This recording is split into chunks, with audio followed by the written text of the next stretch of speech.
O Concello de Vilanova continúa apostando pola formación e o emprendemento e ten no Centro Local de Desenvolvemento no Pazo de Vista Real o lugar adecuado para levalos a cabo.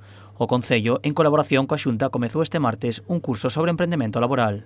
A ver, este curso consiste en que os emprendedores, as persoas que teñen algunha idea ou algunha iniciativa que queran poñer en marcha unha idea de negocio, pois lles axudemos a poñela en marcha, empezar a pensar como un empresario, que cousas temos que ter en conta para a hora de poñer unha idea que está encima da mesa nun papel sobre algo que podemos desenvolver como un proxecto empresarial, como que fases van a ter en conta e que teñen que ter en conta para levalo ao mercado.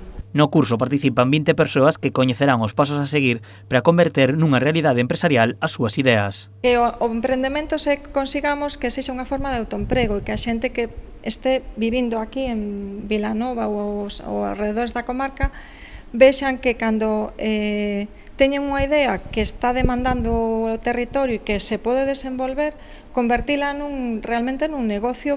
Para o Concello é unha oportunidade de poder axudar aos emprendedores, pero non só para crear os seus negocios, senón tamén para darlle continuidade no tempo. De apoyo, de seguimiento, de tutelaje, de que lo que decía yo ahí dentro, que no tengan miedo ni se sientan solos.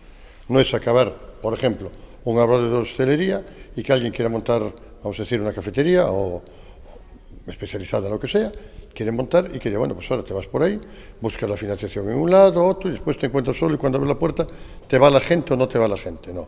Creemos que hay que seguir toda la etapa de creación del negocio y después, un tiempo después incluso, un año, porque se cometen errores, puede haber que reconvertir, que girar el negocio hacia algún lado, meter otro producto distinto.